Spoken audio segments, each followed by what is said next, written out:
Basics of lines and angles. तो basics जो आपका चैप्टर 6 है एनसीईआरटी बुक का क्लास 9। तो देयर आर 3 एक्सरसाइजेस, लेकिन हर एक्सरसाइज को सॉल्व करते समय आपके पास कुछ चीजें आएंगी, ठीक है। वो चीजें आएंगी, कैसे आएंगी वो आपको मैं बताता हूं। 2 parallel line,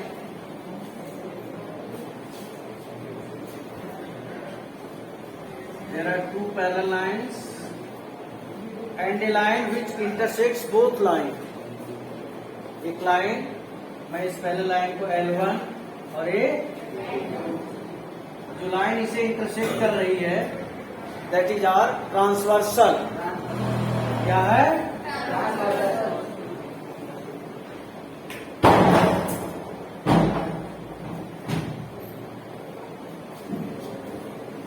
Transversal is a line which intersects the given lines.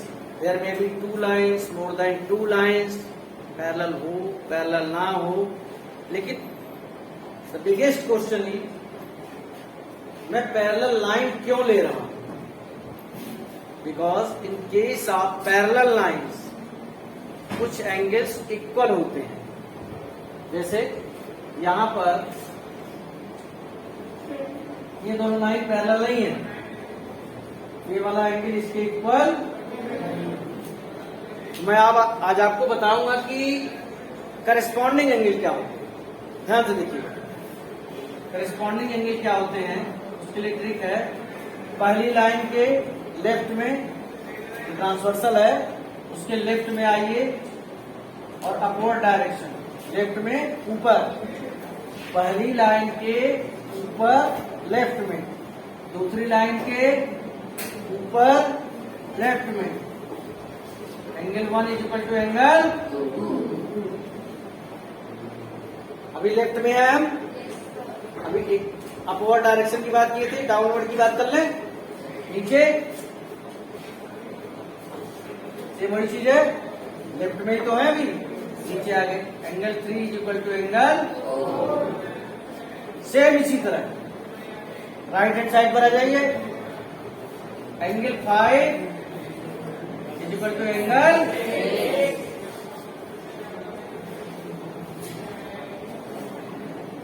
And angle 7 is equal to downward direction में एंगल। तो ये 4 की 4 लेफ्ट में 2 एग्जिस्ट करते हैं, राइट में 2 एग्जिस्ट करते हैं। 2 कैसे एग्जिस्ट करते हैं? एक अपवर्ड डायरेक्शन में, एक डाउनवर्ड डायरेक्शन, एक ऊपर है और एक नीचे। इन सबको कहा जाता है करस्पॉन्डिंग एंगल। करस्पॉन्डिंग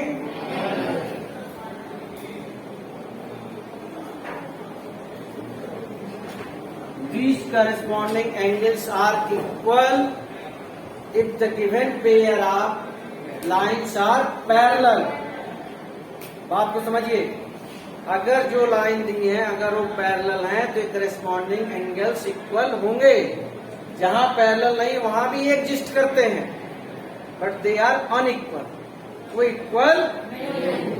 तो आपकी बुक में जो क्वेश्चंस दिए हुए हैं पैरेलल लाइंस के दिए हुए हैं, नॉन पैरेलल लाइंस के नहीं दिए हुए, इसलिए मैं पैरेलल को ही एक्सरसाइज कर रहा हूं, इसी को समझाने की कोशिश कर रहा हूं। तो करस्पॉन्डिंग एंगल्स समझ में आ गया। अब मैं इन्हीं एंगल्स में और भी क्या एंगल्स एग्जिस्ट करते हैं उसके बारे में बताता हूं, ध्यान से देखिए।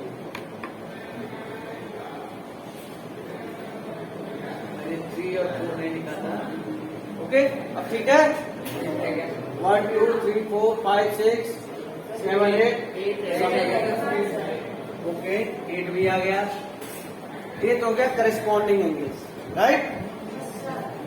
अब आता है अल्टरनेट इंटीरियर एंगल। देखिए, अल्टरनेट इंटीरियर एंगल भी होता है, अल्टरनेट एक्सटीरियर एंगल भी होता है। अल्टरनेट इंटीरियर एंगल में जो 2 पैरेलल लाइंस हैं इन्हीं के अंदर लाइन है तो 3 और 6। देखिए, मैं इसको कवर कर रहा हूं, ध्यान से देखिए।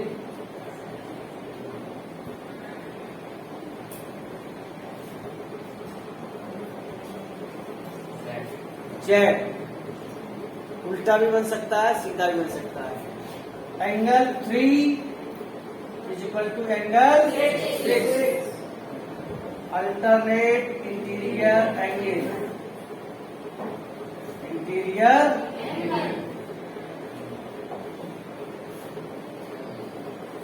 7 और 2 को कवर करता हूं।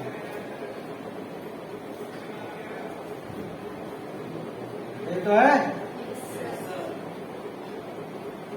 Angle 7 is equal to angle 7 clear होगा। अब मैं इसे शॉर्ट में AIA लिखूंगा, आप लोग मत लिखना एग्जाम में, आपको पूरा लिखना होता है अल्टरनेट इंटीरियर एंगल। ओके, आगे बढ़ते हैं।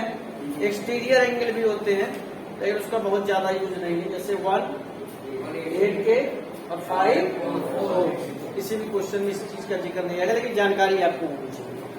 तो दो चीजें आप सीख गए, करस्पॉन्डिंग एंगल और alternate interior angle. Sum of interior angle on the same side are transversal is always 180 degree. Sum of interior angle on the same side of transversal is always 180 degree. इसका मतलब क्या है? इसको को interior angle property भी कहा जाता है। ट्रांसवर्सल आपका ये है, sum of interior angles on the same side of transversal. Transversal है एक ही साइड में यानी लेफ्ट में और दो पैरेलल लाइन के बीच, ये दो पैरेलल लाइन है, ये ट्रांसवर्सल है। इन दोनों पैरेलल लाइन के बीच एक ही साइड में कौन से दो एंगल आ रहे हैं?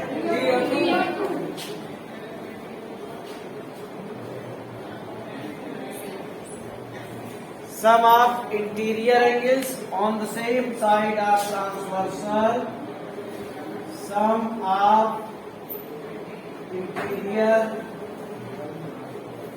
angles on the same side of transversal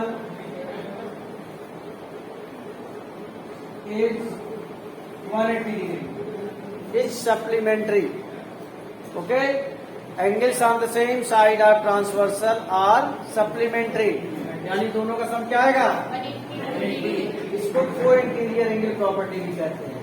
पूरा सेंटेंस आपका ये बनता है, एंगल 7 प्लस एंगल 6 में कितना आएगा? 180। अब आप राइट हैंड साइड पर आ गए हो ना, अभी लेफ्ट पे थे, right hand. The easiest part of geometry, linear pair, sum of angles on a line is always 180 degree. Angle 1 plus angle 5 180। Linear pair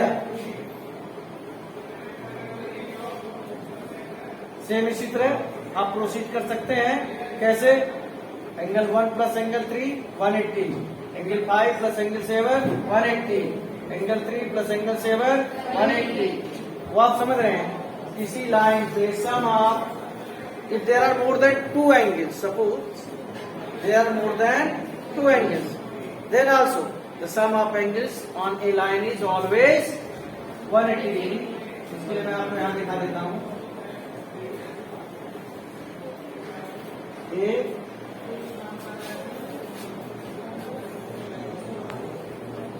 B, C and इन सबका sum, sum of angles on a line is always 180 degree. Linear pair भी समझ गए आप? यहां पर अगर आपको केवल एक एंगल पता हो, केवल एक एंगल पता हो, तो आप रिमेनिंग 7 एंगल्स फाइंड आउट कर सकते हैं। केवल एक एंगल पता हो और आप सारे एंगल पता कर सकते हो। कोई भी आपका है चॉइस, कोई एक एंगल बताइए, किसी एक एंगल में से, 1 को मत बताओ, 2 को मत बताओ, किसी के एक एंगल का बता दो कि सर इसकी वैल्यू ये है।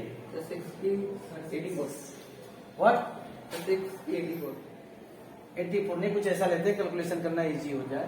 अगर 6 को हम ले लेते 80, वेरी गुड, ले लिया बेटा। 80 डिग्री का है इन दोनों का सम कितना होगा? ये कितने का हो गया? 100। करस्पॉन्डिंग एंगल से ये 80 का, तो ये कितने का होगा? यहाँ से देखिए, ये 100 का है तो कितने का होगा? 100। इन दोनों का सम कितना है? 180। या फिर ये वाला एंगल इसके इक्वल हो जाएगा अल्टरनेट से, ये वाला एंगल, और इन दोनों का सम कितना आएगा? या फिर ये एंगल आ गया तो ये एंगल भी 80 डिग्री होगा। वर्टिकली अपोजिट एंगल, एक ऐसा एंगल है वर्टिकली अपोजिट एंगल जिसमें पैरेलल हो या ना हो। दो चीजें ऐसी होती हैं जिसमें पैरेलल हो या ना हो, वो चीज ओबे होती है। जैसे कि ये दो लाइंस हैं, ये भाई पैरेलल नहीं है तो दिख रही है आपको।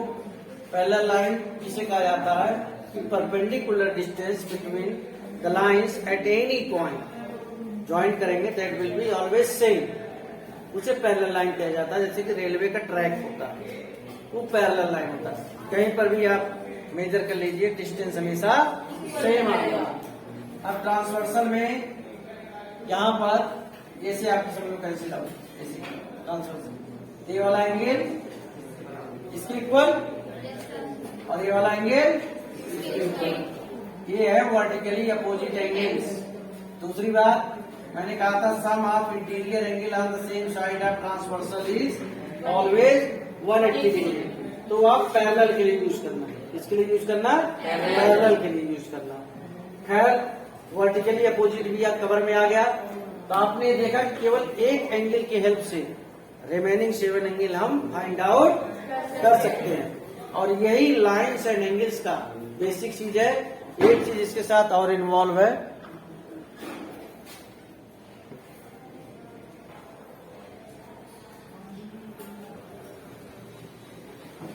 through this diagram I am going to explain you the concept of exterior angle property. Exterior angle, this one is always equal to sum of interior opposite angle. अगर इसको नाम मैं दे देता हूं x, angle C B X is equal to angle C plus angle A. इसके adjacent में जो है उसको छोड़ दीजिए। Sum of exterior angle property के अकॉर्डिंग एक्सटीरियर एंगल बराबर होता है किसके? Sum of interior opposite angle. Interior angle और अपोजिट में जो है, यानी इसको छोड़ दीजिए। सो ऐसे ही अगर आपसे पूछा जाए कि इसका ये वाला एंगल किसके इक्वल होगा, इसको आप y लिख दीजिए, बी ए वाई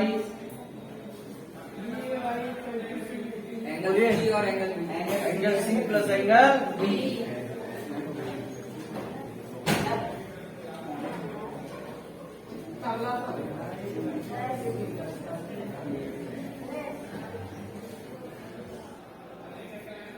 ये भी एक्सटीरियर एंगल है, बाहर का ही तो है। एंगल ए सी जेड किसके इक्वल आएगा? Exterior angle, angle A plus angle B. Exterior angle property समझ में आ गई? अब हम क्या करने जा रहे हैं? We are going to prove that sum of exterior angles of triangle is 360 degree. Interior angle का सम कितना होता है? 180। What about sum of exterior angle? That is 360। और आपको मैं बता दूं ये केवल ट्रायंगल के लिए नहीं वैलिड है। 360 वाला जो इश्यू है that is valid for quadrilateral also, for any polygon. Quadrilateral का भी एक्सटीरियर एंगल का सम 360 होता है। पेंटागन, हेक्सागन, हेप्टागन, ऑक्टागन, ये जितने भी हैं सबका 360 है। लेकिन अब आप अपने आप को अभी ट्रायंगल में, क्योंकि ट्रायंगल के लाइन्स एंड एंगल्स और ट्रायंगल्स में तो है। अब जरा इन तीनों को सम करना, जो हमने नाम दिया यहाँ पर, इनको मैं नाम देता हूँ एक्सटीरियर एंगल को 1 2 3। Angle 1, angle 2, angle 3। जरा इनको सम करते हैं। Angle 1 plus angle 2 plus angle, इनको भी सम कर लेते हैं। इनके सम करने से आपको क्या मिलेगा, यहीं पे देखिए, बताइए। Angle A plus angle A, कितने एंगल ए आ गए? Angle 2A 2 angle B, 2 angle C 2 बाहर निकाल लीजिए, क्या बचा? Angle A plus angle B plus angle, यही तो बचेगा। और ये क्या होता है? Angle A plus angle B plus angle C, angle sum property या फिर triangle sum of interior angles of a triangle is equal to 180